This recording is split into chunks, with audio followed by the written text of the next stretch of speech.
You have officially tuned into Everyday Idiots. I'm Abel. I'm Christina. This is a podcast where we'll talk about the silly side of life, love, and comedy. Yeehaw!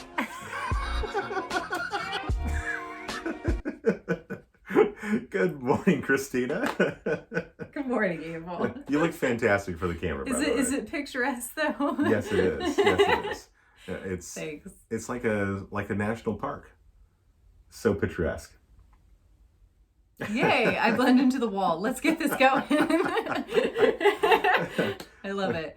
So, Christina, with this being our first pilot episode, I thought, like, the audience, the massive audience of followers, like, they're going to want to get to know us. Like, who are we? What are we all about? What's this podcast all about? And, the reality is we're going to be sharing, like, a lot of our personal stories, but we're going to be talking about comedy a lot, the things that make us laugh, the sillier side of life. And we'll be talking about improv because that's how we met. That's right. And all things funny. I mean, that's the plan, right? We're not funny if we just do a bad job. But we'll do the funny bits too. We'll throw it in there, right? Perfect. Yeah. So let's just get a little bit of background going. Yeah. Well, I think we should start off by saying that we are in an improv troupe out of Austin, the Yes Andersons. Mm-hmm. We might be changing our name, maybe. We'll see, and we'll keep you guys posted. But, it's a complicated process. You got to go to court. There's a whole legal sequence involved with, and plus the democratic process. Our lawyer's process. On it, though. Our lawyer is on it. Definitely on it. He is. He's a sharp one, that lawyer. He is. So let's see. So Christina, tell us a little about yourself, like background, whatever you're comfortable sharing. Like we don't have to go crazy here. Okay. Well, you guys, I'm Christina. I am the co-host here. And you know what we haven't done, Abel, before we start talking about me? Mm-hmm. We have not addressed our name. Oh. You guys... This is the Everyday Idiots podcast. Wow, it's spoken like a couple of idiots here. We were going to do it the right way, but then we stayed true to ourselves and forgot our own fucking name.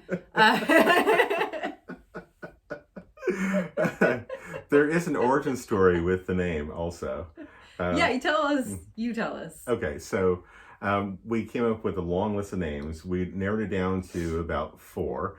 And then we both started just asking people for their opinions. Yeah. And like practically going door to door, like we're selling candy and Girl Scout cookies. And we got thrown out of a few doors.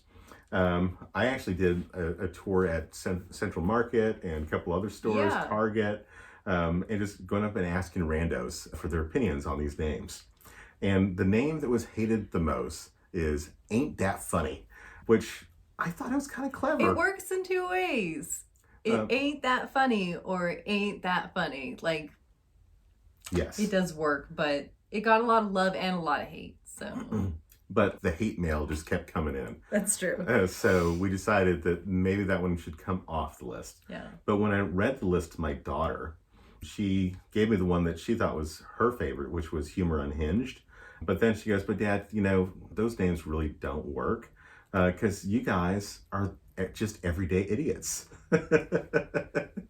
And that's how the name came to be. And so it's kind of a joke. He had texted me that and he was like, "My daughter says everyday idiots." And it was supposed to be kind of a burn, but I liked it. So we liked the burn. We liked it. The burn felt good. So here we are, everyday idiots. Yeah, everyday idiots. And me. Oh, which hilariously we didn't survey anyone on. We weren't intelligent about it and did the idiot choice there. Every other name we got votes. We asked people. On this one we were like, idiots, yes. That's that's the one, and we're not gonna check it with other people. We're not going to do an intelligent process here. Just stay true to ourselves and the name, and the spirit. There's no democratic process in this podcast group. The one name that It was only one suggestion and no one knew about it, and we picked it. Yeah. Well, I'll thank my daughter for that. Yeah. She'll be absolutely. ecstatic. She hasn't heard the news yet. Oh, perfect. Well, this is how she has to hear the news. By watching it. Okay. But yeah, to go back to me, I'm your everyday idiot number 2, and Wait. So does that mean there's more idiot or less idiot? Does that mean you're better idiot or not quite as good of an idiot? This is an idiotic debate, okay? Well, you're the one that said you're number 2, so I'm just trying to understand the ranking and what it means. Like thing 1 and thing 2. You know, idiot 1 and idiot 2. I don't know if that makes me more or less. I really don't know.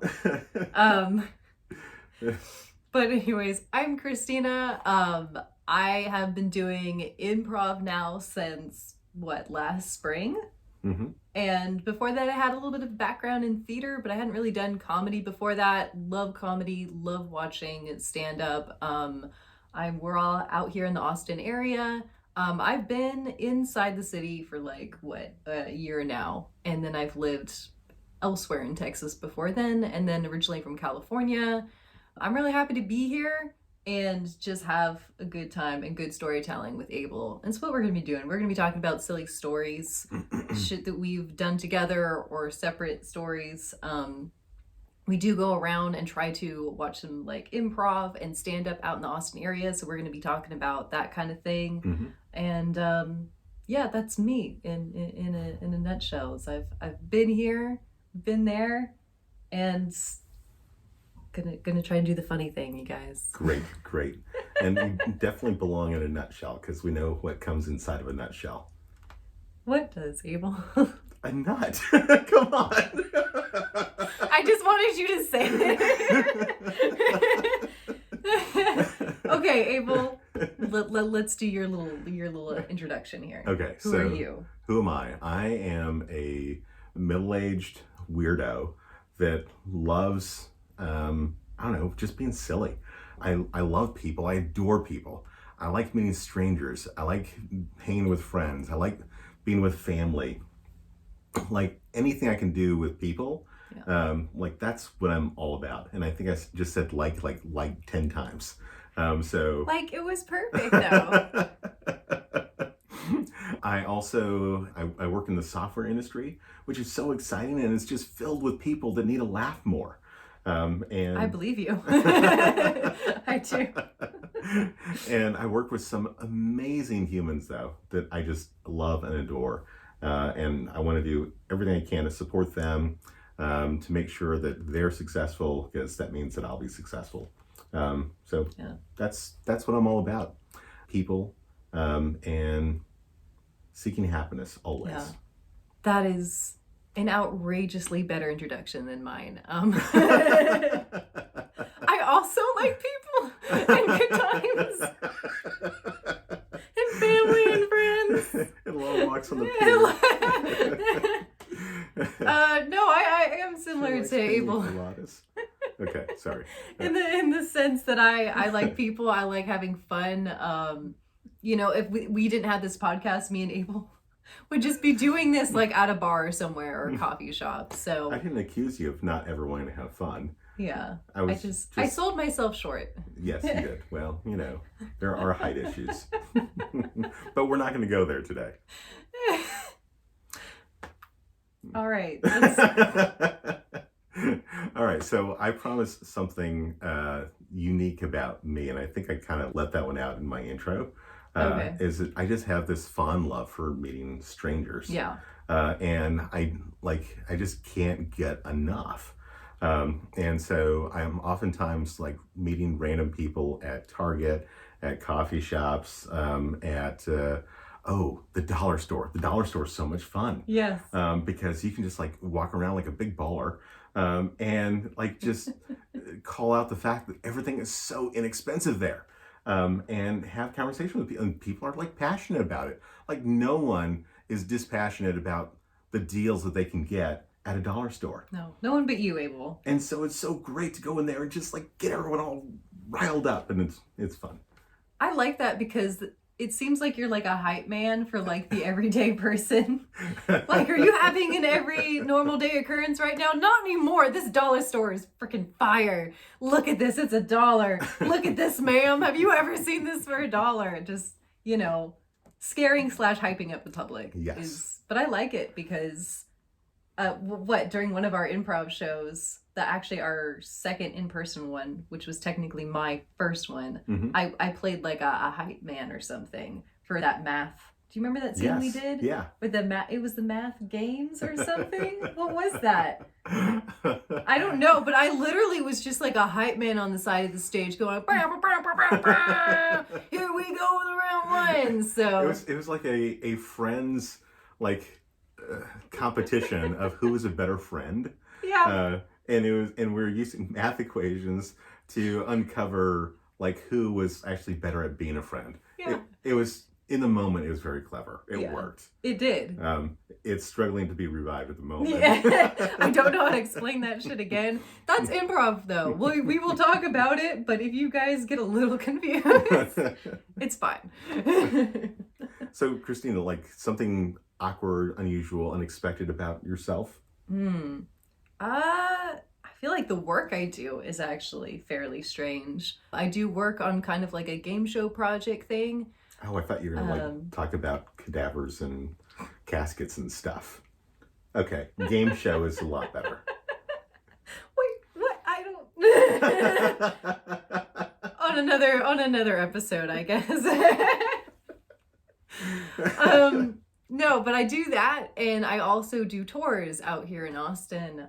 So I engage with the public a lot. I have a lot of fun. I am kind of a hype man, to be honest. Whatever I do, whether it's fun or for work, like it's a lot of bringing people together, going through Austin, drinking, having a good time, comedy, and I don't know, like I guess I have my own unique way of getting the public hyped.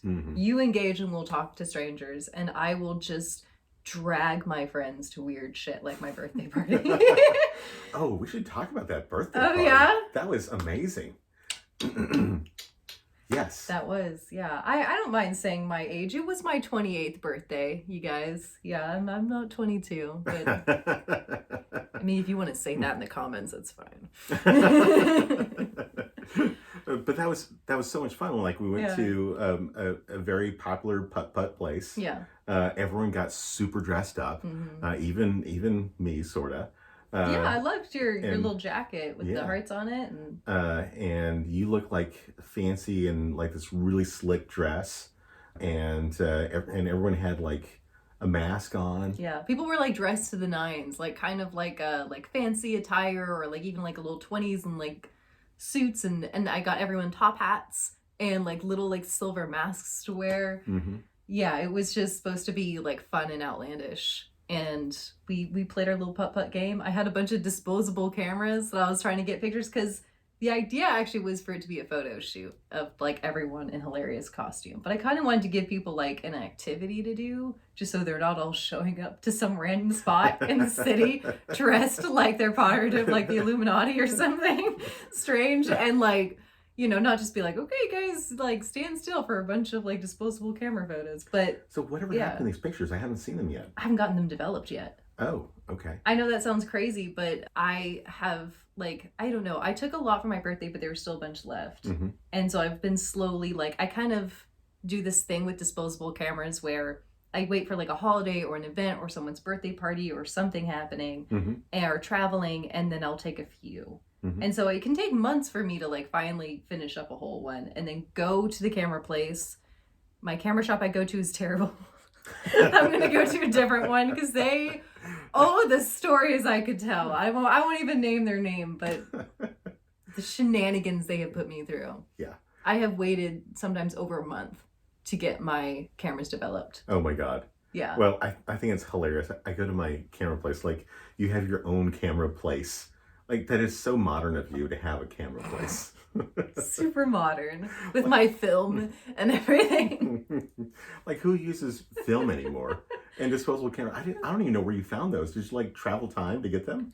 I did. I got in my time machine back to the early 2000s and childhood. No, the camera shops sell them. They do. And then they overcharge you to develop them. And they take a month. And then they take a month to get them to you. Yeah. Yeah. Yeah. It's great. Huh. Okay. That's so fascinating. Like, I didn't even know they exist anymore. I was like so pleased to see them. Yeah. It reminded me of the first half of my Middle Ages. Of That sounded like you were stating it as a historic time, like in the Middle Ages. Back then, we had the technology of film. Well, the hard part was it took a lot of time, like chip those the stones and to develop the pictures. You know, it was a process. Okay, how do we get to old man jokes? My birthday. My birthday is what will make you think of old man jokes. But you're not an old man. No, but it's the energy, you know? No, we did that. We did the putt-putt game, and then we went on over to a fun spot. I could probably say the name of it, the Punch Bowl Social. There's 2 locations, I think, in Austin. Yeah, one near you. And we went to the close by one. They had bowling and like karaoke and food and drinks, and it was just a good time. It was kind of later towards the day, and so we just got food and drinks, and then we went down. We did bowling. I got a free birthday shot, which was nice. Those bowling balls were so awkward. They were so strange. Yes. They were like this small, and there was no holes. It's a podcast. No one can see that.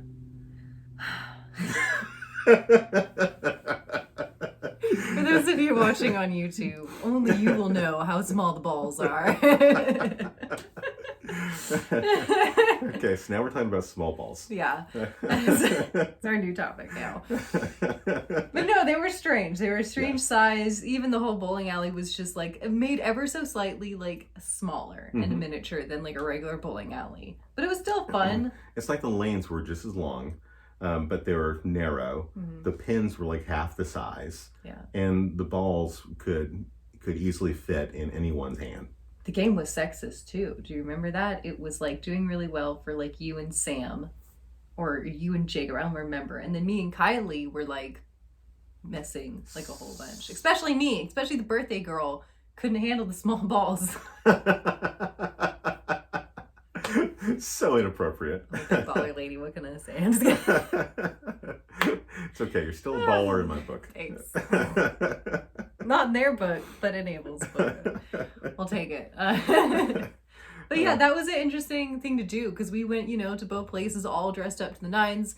And we had weird shit with us too. Like we had that big bubble thing, they had the huge bubbles that it made that we were just doing. We had the like disposable the cameras. Wand. We had, it was a bubble wand. We had other weird props. Like I returned them, by the way. I don't think anyone, not the bubble thing, but what I returned was something I thought was funny at the time. Like I was at Party City and I was looking for stuff for my birthday. But this is like right after like Halloween, okay? And Thanksgiving-ish time. And so Party City's not full of supplies and they're starting to get Christmas stuff. But one thing I found was these like pink cigars that were actually just chocolate under the wrapper, but it was like pink, shiny, like fake cigars that said like on the label, like it's a girl. So it was for like, like a baby shower, I guess. Okay. Like when you find out it's a girl and I was like, oh yeah, I know. This is for me. This is for my birthday. Like, yes. So you did a gender reveal at your birthday. I did. It's a girl.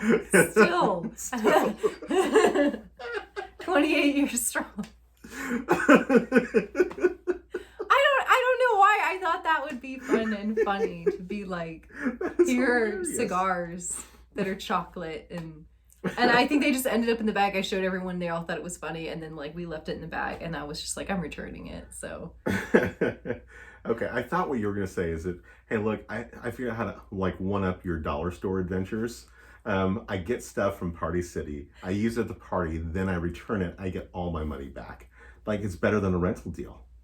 I have weird experiences at Party City, and I really think me and you should go to Party City. We have to go to the dollar store too. We do. But like we need to hit Party City. Okay. Like it's just a blast. Done. There's so much strange things there. Like, oh my gosh, you know what I didn't use too? Is I bought a big sparkly bottle, like champagne looking bottle, but it's really one of those like confetti popper things. Oh. And I never set it off. Oh no. Like we used it as props in the picture. I think because we probably didn't want to do that to like the putt-putt place or like the punch bowl social. They would have been fine with it. Right? Just sliding down the bowling alley and like confetti everywhere. They have people for that. They get bored and don't have anything to do. But the staff was already so nice and gave me a birthday shot. I don't know. I didn't even think about it at the time. We used it as a prop for pictures. I still have it. And then I think my plan was to use it and actually explode it on New Year's Eve because I knew we were going to do a New Year's Eve party. Right. And then we didn't do a New Year's Eve party because COVID. COVID, yeah. Darn COVID. Really screwing up my New Year's Eve parties now. Hasn't it been like 2 years in a row? Yes. Yeah. Yes. Like I like to start the year off on a good note. Mm-hmm. But I started the year off with COVID. No, literally, I had COVID like during that time, which was really unfortunate. It was the first time I got it. I was okay. I didn't have to go to the hospital or anything. I was just sick for a while, and I had just gotten my booster, but I hadn't like just gotten the booster. Well, maybe that was like part of the government's plan, was to inject COVID into you through the booster just to see how it does. Right? Like, let's give it a go. Okay, this is not the conspiracy, so that's another channel. Yeah. If we did come up with conspiracy theories, they would be so ridiculous and silly. So, let's chat about the comedy that we like. Yeah, let's talk about that. Yeah, so... We were just talking about John Mulaney. Oh.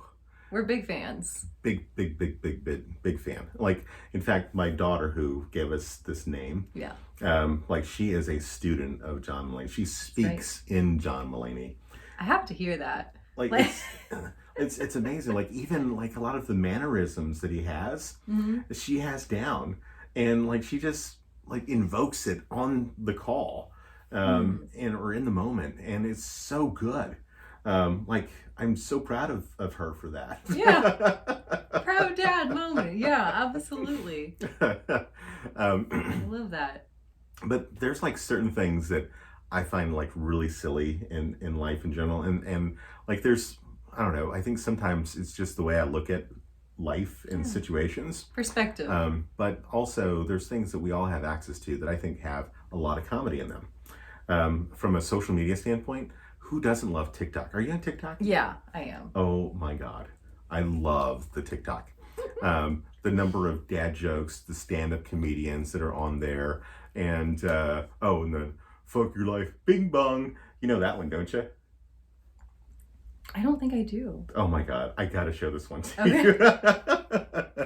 I try. I'm a little weary of TikTok. Like I do enjoy it, but then like I'll have one night where I stay up till 3 a.m. and I'm like, oh no, I have to change my life. Like I have to get away from it, and then like I won't go on TikTok for a long time. So it's like, I don't know, you guys, let's be honest. It's like doing cocaine. Like it is. It's an intense thing, and like you don't want to get hooked. You don't want to do it like all the time every day, and it's a dangerous thing to mess with. I love it though. Yeah. I love like the younger generation's like sense of humor and the things that they do, and like just I don't know. I like watching it evolve and change over time. Yes.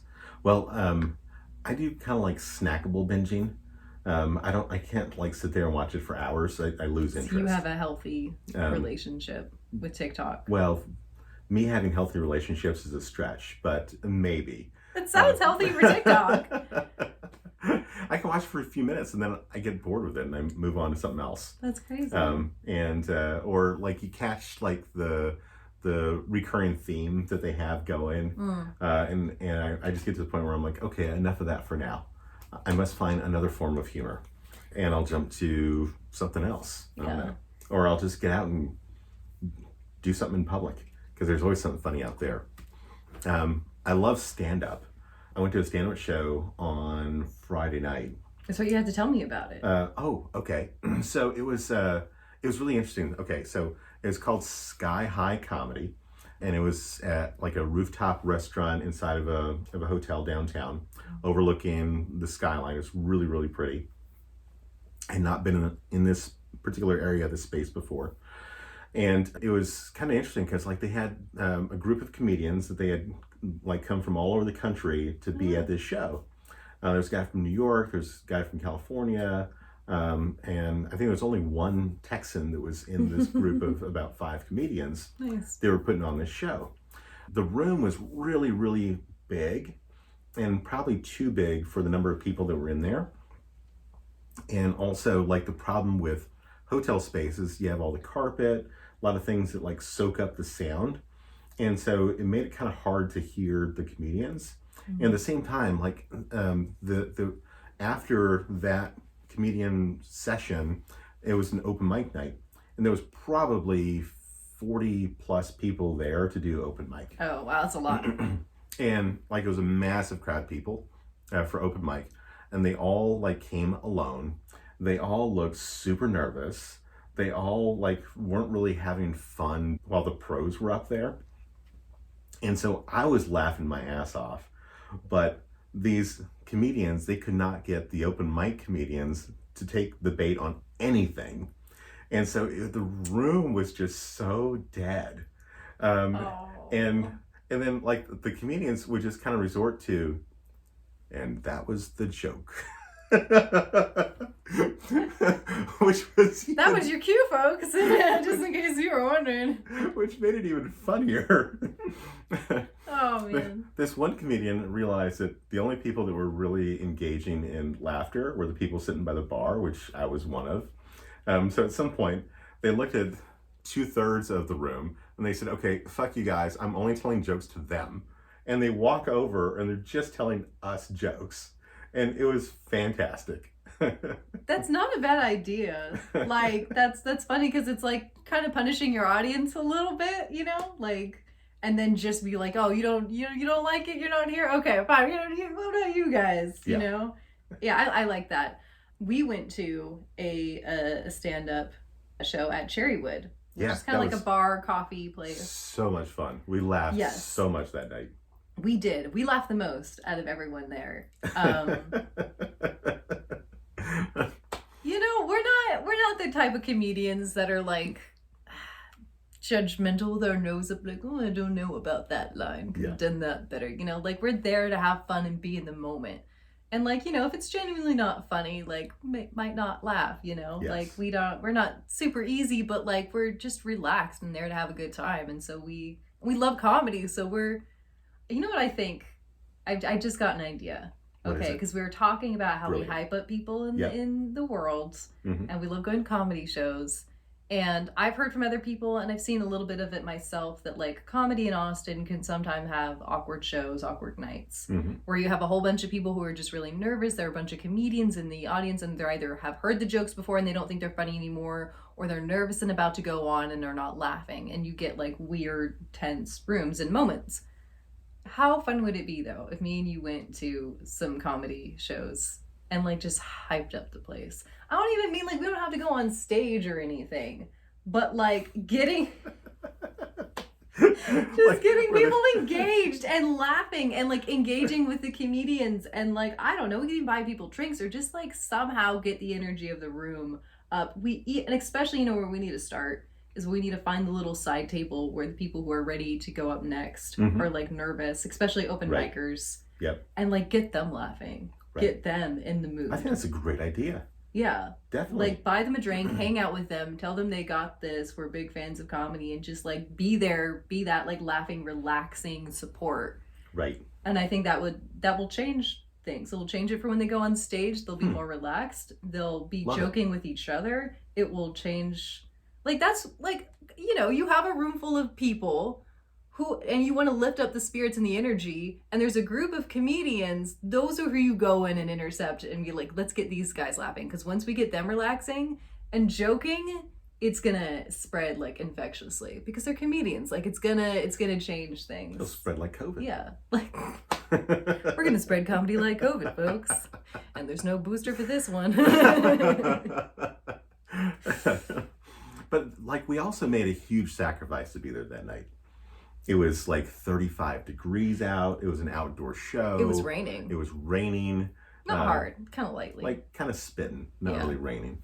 But there we were, like bundled up with, a handful of other tables out there. There was the one birthday table that was, I don't know, trying to figure out how to have fun. But they failed at that class, I think. They did. They failed that.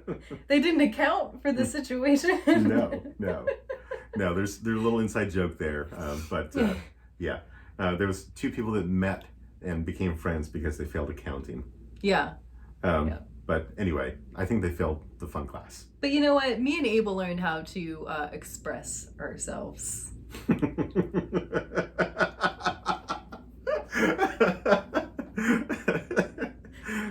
I told him I knew what it was and I'd done it before. That's another inside joke, which... Tell you, I still haven't talked to my therapist about that yet. I scarred Abel on that night. I didn't even go on stage, but my line was the killer line that broke Abel. Oh, it's so funny. Should we talk about that or just go right on over it? I think you should reveal. Oh. Well, I believe it was God, what was the term? Was it anal expression? Anal expression. That's what it was. Yes. Anal expression, folks. Yes. The comedian. Well, hang on a second. For those of you who don't know what that is, don't Google it. No, actually, it's not it's probably not the bad thing you think it is, which is really important to point out. But I didn't know what it was, and the comedian drops that line. Yeah. And then Christina leans over and whispers in my ear, "I know what that is. I've done it before." That alone broke me. He was dead. Like, I think that comedian thought he was laughing at his jokes, but he was just gone from that line. And to give some clarity here, folks, on what that is, I mean... I think this is where we let people just search Google. No. Save the people, Abel. Save the people. You want them to join you in therapy? No. God, this is the worst part, having to explain it. There are things that vets and dog groomers do to a dog's butt. And this is how they earn tips. He was a vet, and he was talking about the more medical version of just a little... We are on a podcast, so I can't just do a finger motion here. For their health and safety or whatever, they have to do a little finger in the butt for dogs. That is not what dog groomers do. At least not when I was a dog groomer briefly. What it is you press two little fingers just around the butthole and you just push it and squeeze in hope for a little bit of poop. That's right. That is what you do. And it's part of the bathing and grooming process because of something about infections and you have to make sure that happens for whatever reason. I don't know how they convinced me that was a normal thing to do. But the things you learn on everyday things idiots. You learn. You don't ever want to, but yeah. So the thing I had done was a little bit less violating. Still a little violating, but slightly less. But I knew what he was talking about because that was the whole vet procedure, and mine was the preventative measure thing. The other funny part was after I was done being broken and we got to enjoy the rest of the show, I did not bring it up again. But before we could part ways that night, you're like, "Hey, I feel like I should tell you what that thing is." I should explain what that means. Oh my God. We laughed so much that night. Yes, we did. And I do feel like we brought up the energy of the place. I do. Not massively, but noticeably. Yes. Yeah. Yes. Yeah, not much to be done for that poor table behind us, though. It's also a good way to try to convince people to get on the podcast, comedians going to these shows, Yeah. Like being their buddy, like supporting them, being like, you guys got this, getting them to relax, get a drink, hype them up, get the show going, interact with the audience and like make it a more, a hospital. Why can't I say hospital? A hospital experience? Or hospitable? Hospitable. Spit that one out. For the comedians, a better environment for them to perform in. And I think people will like us and then, we'll be like, hey, sir, I thought of you specifically to get on our podcast, which is called Everyday Idiots. You want to get on the Idiot Show? After we saw your performance, we thought of you. You thought we'd be the perfect idiot to have on the show. Are you interested? But they won't be the idiots. We'll be the idiots. They'll feel a little bit like an idiot, though, on the show. Their IQ will always be higher when they enter the room. Mm-hmm. So it'll be okay. Yeah, they'll feel brilliant. Like, wow, my material, and I can use my language and everything, and I know the difference between hospital and, and hospital. Like, I'm incredible. This is awesome. This podcast is making me look so good. Wow, yeah. Fantastic. Yeah, that's how we'll get them. We'll insult them by telling them they should be on the Idiot Show, and then we get them on and we make them feel intelligent. So that's the whole strategy. Yes. I also want to add that I love improv. And I don't know, there's so much good improv in town, including the Yes Andersons. But like for me, like I love being part of the troupe. I love the camaraderie, the silliness, the friendships, I don't know, just all the laughs. The pool prov? The pool prov, yes. So for the better part of a year, we did improv over Zoom, which was painful. I wasn't there for most of that Zoom time, but I was there for the tail end of it. And then at that point, afterwards, we've occasionally gone back to it. So, but you know the real pain of it. Every single Wednesday night we got together. It was just like really important, even though we're all sick of being on Zoom meetings. This wasn't a meeting. It was a hangout. It was silly. We actually started doing Zoom shows for some of the local theaters. So it actually gave us some exposure when not many people were doing improv. I did a bit of those ones actually, because even when we were like meeting in person, like the theaters and stuff weren't open, so we were technically going back to Zoom to do the shows. Mm-hmm. So and that was a lot of fun. But when we finally started doing improv together, one of the safe ways to be in person was to be in a pool. And so we did like some really fun improv in the pool. Well, this is Texas. It was really hot and we had to be outside. So we invented pool prov. Yes. You heard it here first. Yes. Nowhere else. Most definitely nowhere else. It's us. It's definitely us. I thought pool improv was amazing. Yeah. And our coach Paul, the guy is a godsend. A saint. Yes. An absolute saint. Saint Paul. Saint Paul. I think there's a few places named after him. Yeah. Him specific, not the actual Saint Paul, but our Saint Paul. Yes.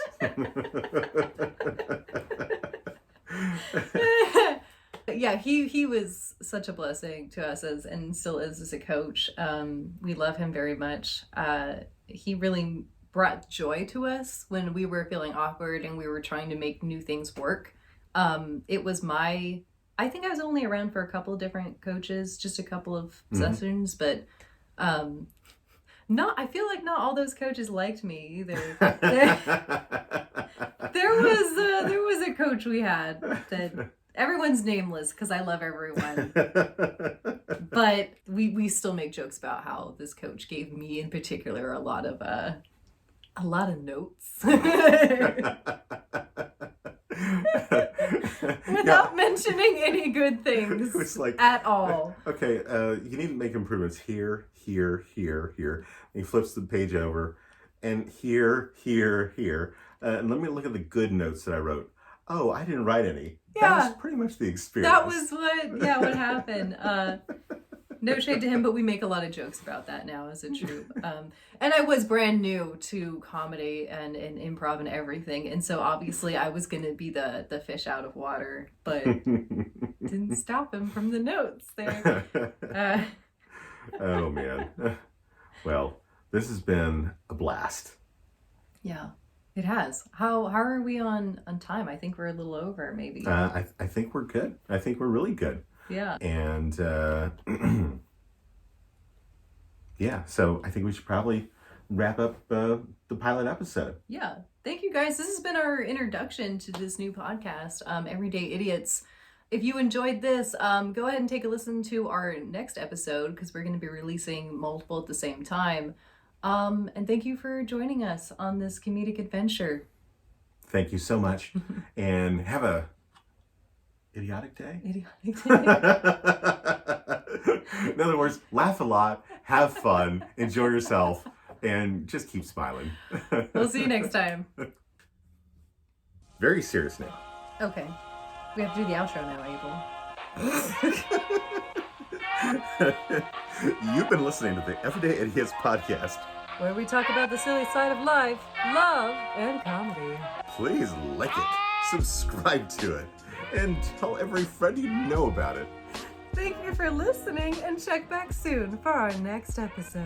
Yeehaw! Don't do the yeehaw!